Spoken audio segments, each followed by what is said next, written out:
Good evening, everybody. It's and Happy New Year. Gosh, I can't believe this is the first time that I've been here and chatting to you. But I suppose yes, it is the what days are we? The 14th of January, I think. Lovely to have you here. I hope you can hear me all right. And that you can see everything all right. Here are my hands. So, yes, first one of the year. It's hard to believe. It's been such an eventful year so far out in the world. First of all, my thoughts, our thoughts and prayers go out to those affected in California with the fires at the moment. And we have Nick here. Hello, Nick. Lovely to see you. Germany. My goodness, we will be travelling far today as well. And I also have to say a big welcome to Sarah, who I met today in Leeds, the shop in Leeds. Do you remember those little heart frames that I did some time ago with the little mice and polar bears and all the rest of it? Next have some new ones. And when I went in and saw them, thought, perfect, these are going to be fantastic for the wee creatures. And I got chatting to this lovely lady, Sarah, who was just delightful, and it was a real joy and really brightened up my day. So very welcome to have you here. And we have Alison as well from America, and we have Helen, who's also Leeds, and Sarah as well. Hello. And yes, it's wonderful to have you all here. So tonight I will do my best. Apologies that it's long ways. I can't do anything about that because I'm recording this on my phone, but I will sort it all out when I put it onto YouTube tomorrow. Anyway, I hope you're all well. And I thought today I would actually look.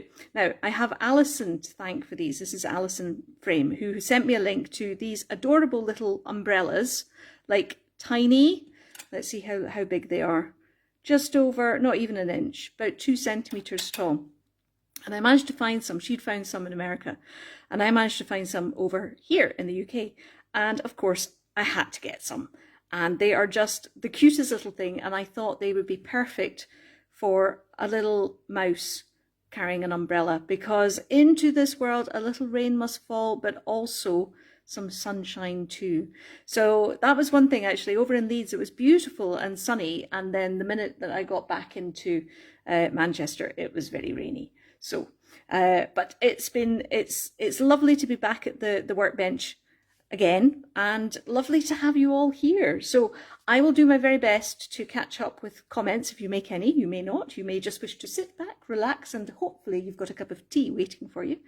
And I shall get cracking. So this is 3 grams of polymer clay. I thought that a 3 gram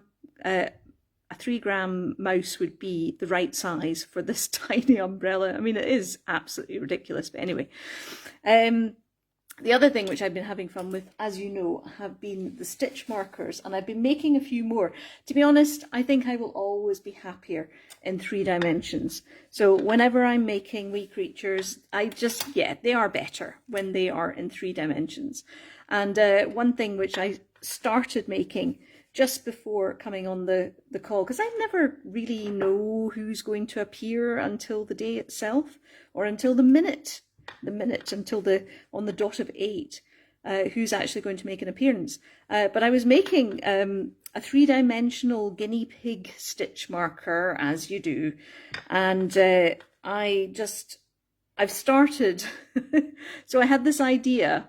He doesn't have his paws yet, but basically I want to have the hook coming out of the back of his neck, so he's always being picked up by the scruff of his neck, and then he's just kind of dangling and going, ah! So anyway, that's my thought for that stitch marker, because the little discs are fun, and I think you'll like the little Highland cows that I've been making. But yeah, I think 3 dimensions, that's definitely the way to go. Oh, goodness. So, gosh, so what's all been happening in your worlds? I mean, it's just, I can't believe we're halfway through January already. I mean, I'm not quite sure how that happened, but here we are. And yeah, I'm at a loss to say where time has gone. I mean, I had a lovely Christmas. We went up to see my folks up in Scotland. And then just had a really nice relaxing time. So it's lovely to get back in here as well. I mean, I've been doing quite a lot with the music as well. I've been doing lots of singing, but I've been back in and having fun making wee creatures and just trying out new things. And of course, it's the beginning of the year, so we have lots of flob. Do you know one thing I must do? Do you remember it's been a year since I last did that big clear out of the studio. Now I don't have to do that again, thankfully, but I could do with just having a bit of a clear, a bit of a spring clean, and that'll actually put me in the mood and remind me that spring is coming, it's on its way. Anyway, so, right, little mouse is coming on, covered in flob, but that's just what happens in the studio. So yes, I was over in Leeds meeting my accountant, Sam, who I've known for at least 15 years, longer actually, just over 15 years. She's brilliant. So it was lovely to see her again. And Leeds is where I lived for 10 years, actually, before coming over to be with Enrique. So it was nice. It's always nice to sort of go back to the old stomping ground and see how it's changed. And it's always sunnier in Leeds. This is very true. As I say, the minute that I hit the M62 to drive back over to Manchester, it's only about sort of 30 miles away. But oh my goodness, the rain, the mist, the fog, it was all quite gloomy. But nice to get back into the nice warm studio that I have here. This flob is most resistant. This is really quite annoying. Anyway, right, there we go. That's better. Right, so let's give him some legs now. So just pulling them out and twisting it round. It's funny, actually, I was speaking to Sam, and I was showing her all the wee creatures that have been appearing over the last year. Well, the last year since I was there the last time, because it's a year since I did my tax return before. And yeah, it's like looking back through a family album. So yeah, do go have a look at the Flickr page, because that's really, it's quite fun. I like going onto it because I forget. You know, I've made wee creatures that I've forgotten about. So it's always a joy. It's always a joy. Right, here we go. Right, so that's nearly flob free, but not quite. I spoke too soon. But that's the basic mouse shape. And I think he really, now let's just make sure that I've got the right scale here. So that umbrella, he's going to hold it up.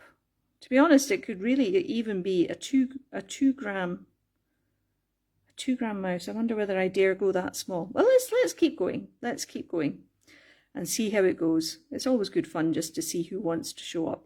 I think he'll need to be tilting his head over to one side to make room for the umbrella, which I'll do my best. All right. So just marking where the eyes are going, first of all. And of course, we'll be going into the eye box, which is always good fun, having a good rummage in there. Because I've been doing working on these stitch markers, which are tiny, like seriously tiny. I mean, this is 3 grams, and he's feeling like a large mouse by comparison to the ones I've been working on. So I've been into the 1 millimeter bead eye box, which is just, well, it's somewhere that I don't try and go too often anyway. But I think he'll be okay with a 2 gram. So a 2 millimeter, sorry, I should say. So I shall just put a little bit of liquid clay at the end of his nose, and then get a little scrap of clay. This is, do you know, I know I periodically show you my workbench, but I don't, you know, I won't this time because it's so messy and I've got so many tiny little scraps of clay, and nothing goes to waste. I mean, this is true. Nothing, absolutely nothing goes to waste. So even if it is absolutely scraped off flob, then it'll go into a mouse. Into a mole, something with Millefiori, so that it's covered with a veneer of Millefiori cane. And I want to do more cane work this year. I've really missed doing the patterned, snails and owls and whatnot. And actually, I saw in Next again they had flowery cats, which they were so sweet, just like a flowery cat ornament. And it reminded me all the way back when I first started Quernus. It was back in 2009. And one of the ideas, the pictures in my mind that just kept coming up, this is really before Quernus got properly started, but I really wanted to make flowery cats. I don't know why, but yeah, that was my goal. That's what I wanted to do. And I made some very rudimentary male Fiore cats at the time. And I must go back to them actually and just have a wee nosy and see what they're like, because it's interesting to have made them.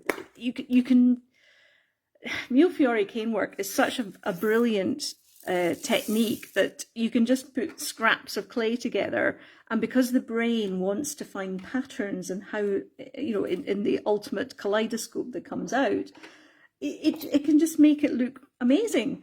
All right, I'm diving into the eye box, and I really do have to, I'm trying not to put my head under it, but I need to get my eyes right down into it, or else I won't be able to see anything. So let's see, how are they doing? They're not too bad there. Yep, that'll do. That'll do. Right, so these are allegedly 2mm beads, 2mm in diameter. I'm not sure. Let's see. Oh, that's okay. Yeah. There we go. And this is where the mice look very strange until I push in the eyes, which sounds much worse than it actually is. They do appreciate it. They don't mind, don't worry. No mice are harmed in the making of this. Right, so a rather odd looking mouse at the moment, but let me put away the eyes first of all. I know I've said so many times that the worst nightmare is if that box gets tipped and the eyes go everywhere. It's a bit of it's a nightmare. So I never want to repeat it. So let's just say it was from long-lived experience or hard-won experience that I know not to do that. And it's warm in here. I'm so lucky that we've got good heating in the mill. There you go, look. So he's just all of a sudden just kind of sprung to life. Hopefully you can see that okay. But he's definitely in need of ears and paws and a tail and basically everything else that will make him into a proper mouse. So I shall do I'll put him just to one side next to his umbrella, and I'll roll out some clay and make some ears now. So, because that's one thing, actually, whilst I'm having this small ear interlude, I might show you one of the Highland cows, because I made a cat as well. I made a couple of cats too for these stitch markers. I can't see. I will make a few of them, but I don't think this will be anything that I'll be doing on a regular basis, because they are very small, very time consuming, and really people will not want to necessarily pay the time that it takes to make them, but they're good fun. They have been good fun to do. Right, sorry, just having a look for the right size of ear cutter. There we go. 1, 2, and I will, of course, as usual, do a time-lapse video of this so you can watch it in 3 minutes or less and still get the same effect, and you don't get me just wittering all over the place. But you know what I'm like. This is why it's a brew and a blether. I must look back and see when I first started these. I know it was at the last mill, and that was 5 years ago at least, so it must be 5 or 6 years since I started doing these. And initially, I don't know if anybody here had been on any of the early calls, but it was literally just me blethering. The actual demonstrations is a fairly new thing, and it's such good fun. I mean, it just gives me a chance just to, well, my brain kind of freewheels as I'm working away, and sometimes I need to shut up and concentrate what I'm doing. I'm just going to cut out the pause whilst I'm here. This clay needs to be just refreshed a little bit as it's been left out undercover, because I put plastic bubble wrap over the top of my workbench at the end of each day. But polymer clay is so good that you don't need to, cover it or shrink wrap it or do anything like that. It does get a bit hard if it's left for any length of time, but it never dries out. It's a fabulous material, really. So I'm just now going to roll it out so that it's a uniform thickness. There we go. And now I will cut out little paws. And that should be fine. And a tail as well. So I need one of those will be fine. And because it's a mouse and he needs to have his tail strengthened, because I use the tail as sort of a tripod. This is wonderful craft wire. It's quite thin. There's a lot of it, and there's a lot of mouse tails that can be made out of this. This is the thinner stuff. I use thicker stuff, 24 gauge. Oh, actually, no, sorry, it's still 22 gauge, but I use copper wire instead of craft wire, which is a bit stiffer. So I use them for the larger mice. Anyway, so I will make the tail, getting rid of the flob from the cutter. That's because I was working with, I was orange because I've been working with the orange coloured clay for the Highland cows. So sometimes I don't clean them as well as I should, or I can't, or I miss a bit when I try and scrape off all the clay. Anyway, right, we're getting there. So I've just basically rolled out a thin log of that, you know, what I'd cut with that cutter, and I'm just sort of pushed it into the middle, or pushed the wire into the middle of the clay so that it covers the wire. And then I make a mouse tail. So I've got to make sure that it's bent at the right angle. There we go. And that'll become a little tripod once it's on. And I shall just use some pliers just to bend that over as well. There we go. Now I am being told by my phone that I have a slow connection, so if anybody is saying anything at all, I do apologise. But there's nothing to read on my screen and it's all sideways. Anyway, so I'll catch up with them as I always do. I'd love to catch up with your comments after the call when I go home and get my dinner with Enrique. Right, let's now shape the ear. And these ball shapers are just fabulous for that. Just gives them a really nice concave shape, which makes them perfect for shaping the mouse ear. Go, 1 and 2. When was the last time I made a mouse, actually? Do you know, I was nearly going to make a polar bear tonight. I was going to make a polar bear in a pink jumper and dark pink mittens, drinking some hot chocolate. Now, I really want to do that. I think that might be tomorrow. So you can expect to see some pictures of a little polar bear with drinking hot chocolate, because I found my stash of miniature mugs.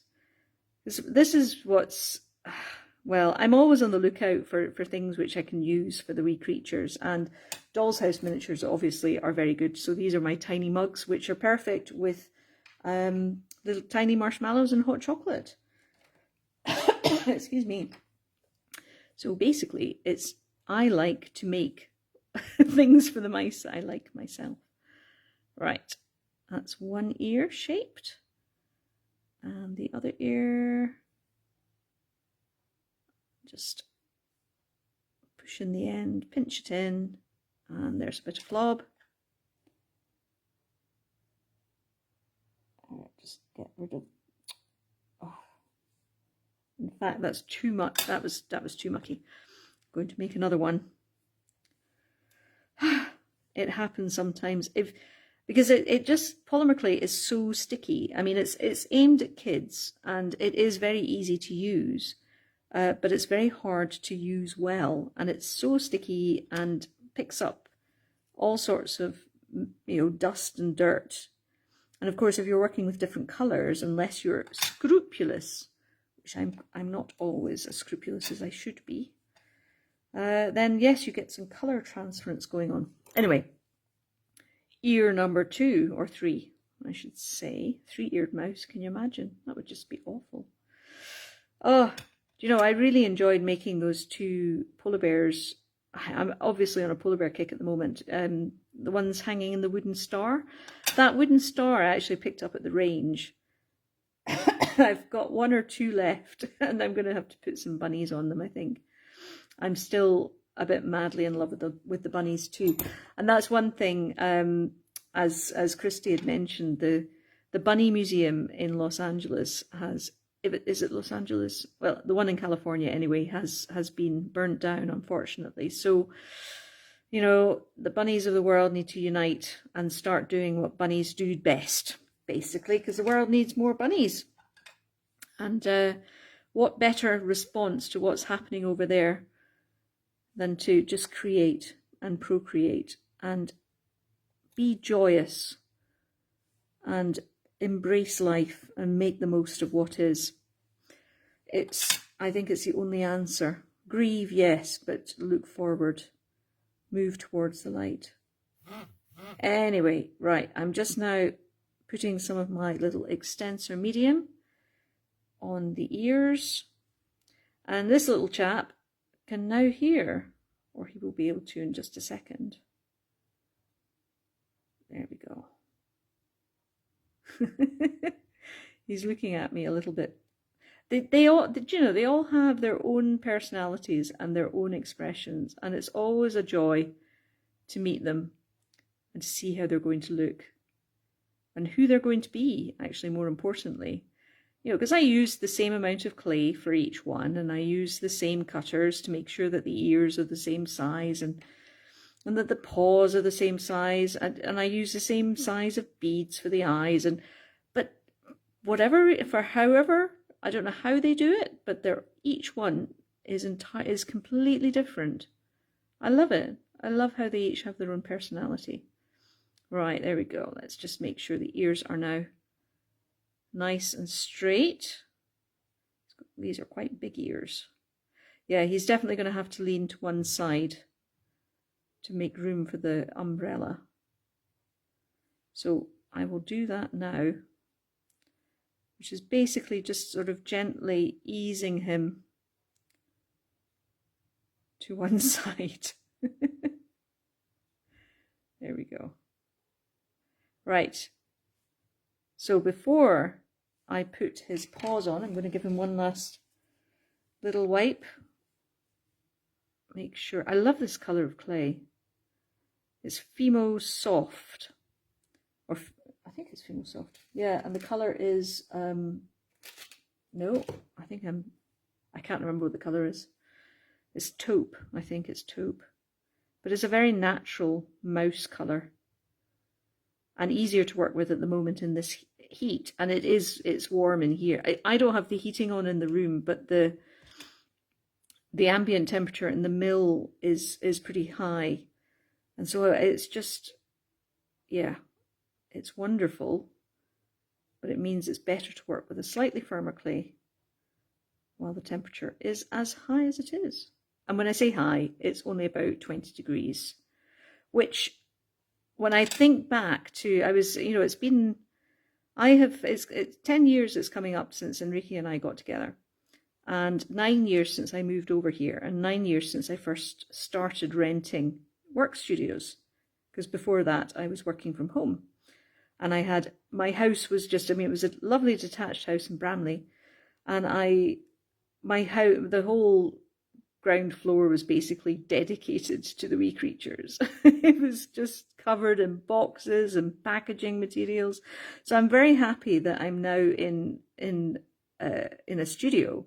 But this is the third one that I've been in since I moved over. And really, you just don't, if you think a house move is bad, trying to move creatures is, oh, my word. I mean, it's amazing. Given that the creatures are so small, it's amazing how much they need, how much space they take up, or how much space their accoutrements and materials and tools and things and accessories, most importantly, because you know me, I'm always on the lookout, and why I've got the new heart frames, which I must show you actually before the end of the day, from next. So you can expect some little family polar bears and mice and bunnies and things to come out of that. Now, these are the hind paws that he's going to be standing on. So I'm going to sign the paw with my cane. Now, it's tiny. It is actually a monogram QC interlocked. I made this years ago. This is my second monogram cane, and it started off about that size. And the thing about polymer clay is when you reduce it down, it keeps the pattern, but it gets much, much smaller. It's fascinating. Have I mentioned how much I like polymer clay? It's just brilliant. So every wee creature is signed with a little slice of my, I'm not sure you'll be able to see that. Probably not. Sorry, I don't know how the autofocus thing is working, but probably not very well.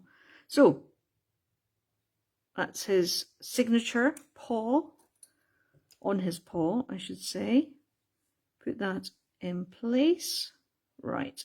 So now I'm going to put his hind paws and his tail on. They all have to go on at the same time. So again, just a little dab of this extender medium, which just strengthens the bond between raw clay, and it makes a very strong. There aren't many paws that fall off basically. So there we go, and I can just bring him over a little bit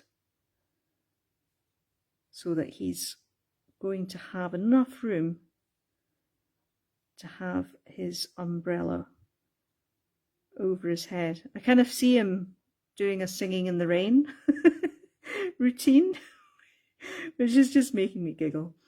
Right, actually I need to just trim a little bit more of that clay, the wire off. But this is because it's sticking out, and it basically just provides an extra secure link for him, for his tail. There we go. And I will trim it. Now, I know that you won't be able to see him very clearly there, but he is standing nicely upright. And then I just need to make sure that the tail is the right length. This doesn't hurt him, don't worry, don't worry. Took me a while to get my head around that. And by taking a little bit extra wire out of the end, then I can give him a nice pointy tail and the wire doesn't stick through. The tricks of the trade that you just pick up along the way, mostly through bitter experience, but that's another story. Right, so a little clear up with the flob. So let's see how he's standing there. Right, his tail needs to come out just a little bit so that he needs to come back a little bit. There you go. So he's standing up right now. That's fine. Now, giving him his umbrella. Actually, is he going to be too big for this? I think he might be, do you know? Well, okay, so he's going to be swinging it around like Singing in the Rain. Yeah, and I think it might need to be a 2 gram mouse, which they're the smallest ones that I do. And actually, I'm just about to put some on a toadstool. So that's the difference between a 3 gram and a 2 gram. I mean, you think 1 gram, gosh, that's tiny, that can't make a difference. And you'd be surprised, So actually 3 gram mouse is, he's about 3 centimeters tall, just over an inch. And 2 gram mouse is just under an inch. So, and of course, it's proportionally, all the proportions are that much smaller as well. It's interesting how they do it. So let's make him dance. Right, so I think what I'll do, I'll put the umbrella so that one side is leaning on his, yeah, that'll work. Right, Sorry, leaning on his ear, I meant to say. And I'm going to use a little bit of glue just to, oh gosh, just to fasten one end on it. So it's just plain tacky PVA glue. You see how I've marked where the umbrella base is going to go. So put that on, it'll dry clear. And let's put that like that. And he's going to need his one paw to be holding the top end. I'm going to press the base of the umbrella into there. Right, so now it's kind of, no, it's not really holding, but it will when I put his paw on. So I shall make a mark and put the glue in there. There we go. And that's the paw is going to hold it in place. And actually, this is where it gets quite difficult for me because I'm so short-sighted. I mean, I have really, really good vision very close up, but I'm doing this at a distance because I've got a phone in my way. That's you guys. You guys are there holding on to the.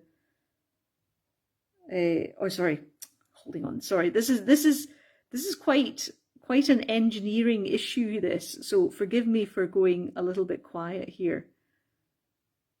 I'm sorry you can't see this very well. Right, that's better. Right, so what I have basically tried to do is have his arm and paw curled round. There we go. And holding on to one end. I will try this with a smaller mouse as well, with and actually it would work very well with a penguin chick or a polar bear. Polar bears are the way to go at the moment. And a wee bit more of that glue, and then he can be holding it like that.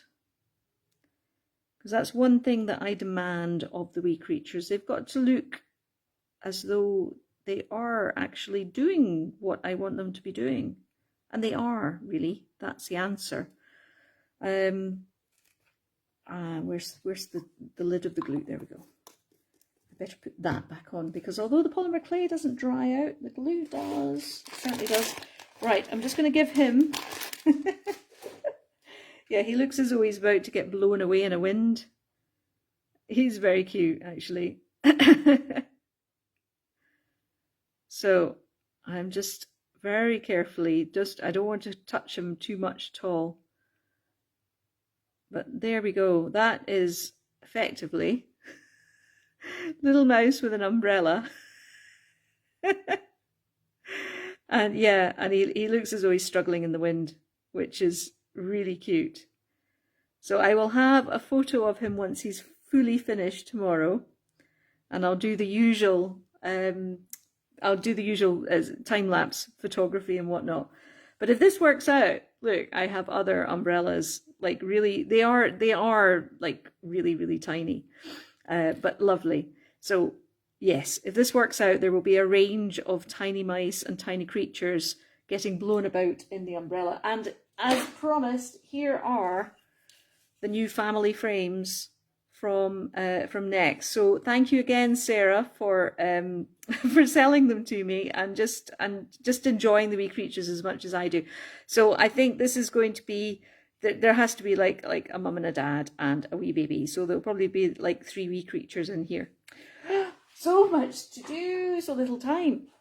And I think that's it for tonight. Thank you so much for joining me, and have a wonderful happy new year. And I will post a picture of the wee mouse once he's fully finished and dried off tomorrow, along with some pictures of some stitch markers and things.